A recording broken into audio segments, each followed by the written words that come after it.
Castle ruins dot the forested landscape of the Pfalzerwald, almost all the way back to the shores of the Rhine River.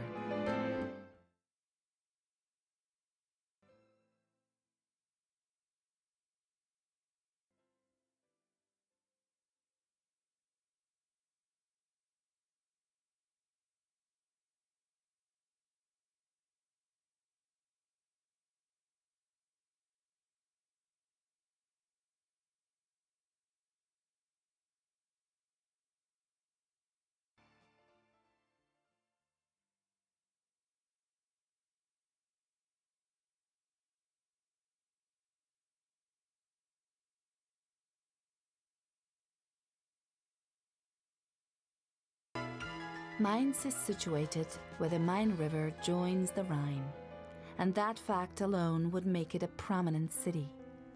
It is Germany's most important wine market, and its magnificent cathedral has also been beautifully restored.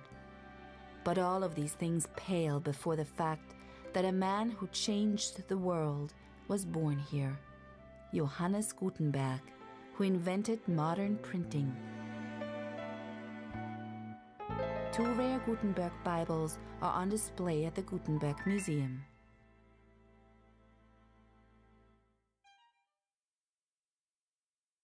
Surprisingly, a bit further east, along the quiet river Main, is one of Germany's and the world's greatest cities, prosperous, cosmopolitan Frankfurt, headquarters of many international corporations, site of the world's largest book fair, and the ancestral home of Germany's greatest writer, Johann Wolfgang von Goethe. The city centre is really the restored Old Town, known as the Römerberg, a charming square around the Alte Rathaus, or Old Town Hall. Graced by 15th century timbered houses and the churches of St. Nicholas and St. Paul. The old Römerberg is a startling contrast to the new Frankfurt, only a few blocks away.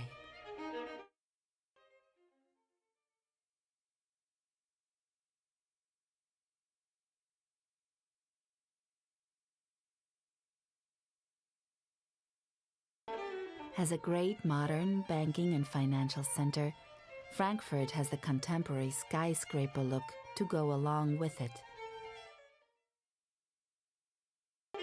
Which is why the city on the Main is nicknamed Mainhattan.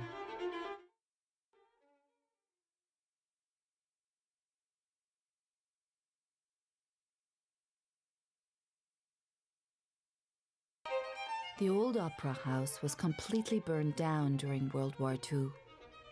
It was rebuilt in its original neoclassical style, but these days it is used primarily as a conference center.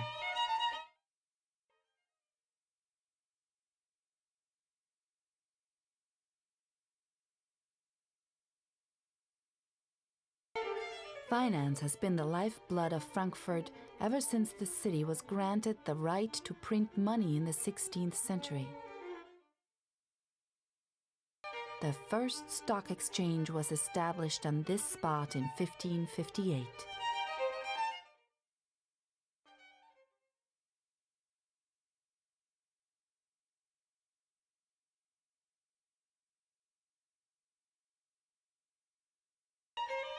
So international is the attraction and flavor of this great city that one Frankfurt resident in every 4 is foreign-born.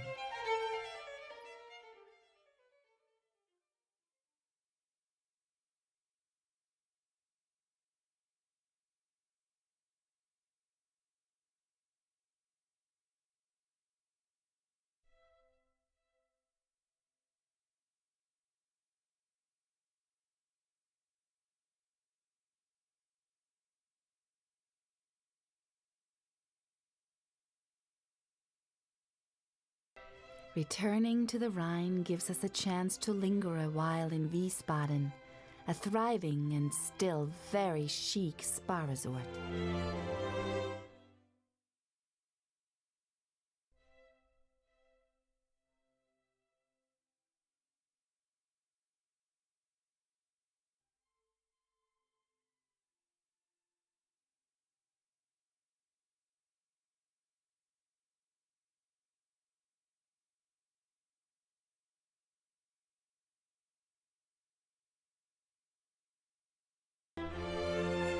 Wiesbaden has been a bathing spa as far back as Roman times, but it was during the town's heyday in the 19th century that it became a rendezvous for royalty and the wealthy from around the world. The graceful homes still reflect the style of the town's golden days.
The famed castles along the Rhine are rarely actually in the river, but this small fortress not only repelled potential enemies, it was also used as a toll booth.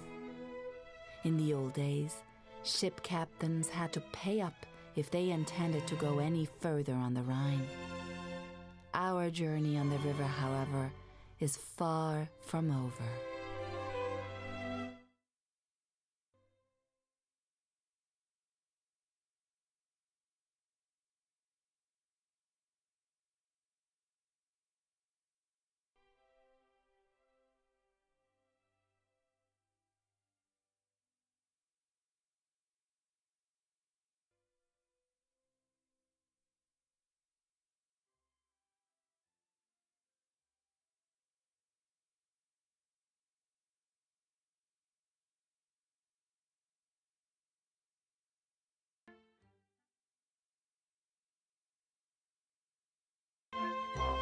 Though the locals call this monument the Goddess of Wine, it is actually Germania commemorating the re-establishment of the empire in 1871, and certainly we can all drink a toast to that.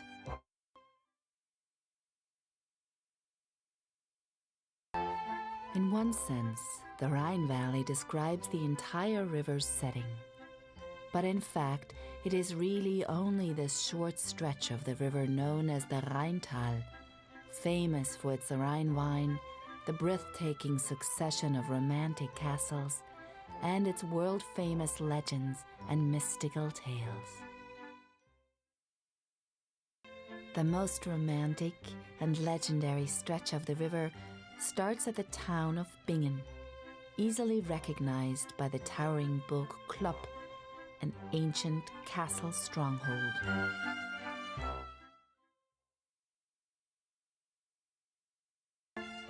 One after another, the castles of the Rheintal slide by, each always a reminder of the mysterious history of this place, the tales of chivalry and sorcerers, the magical story of the Nibelungen, upon which Richard Wagner based his Ring cycle, forerunner to the contemporary Lord of the Rings.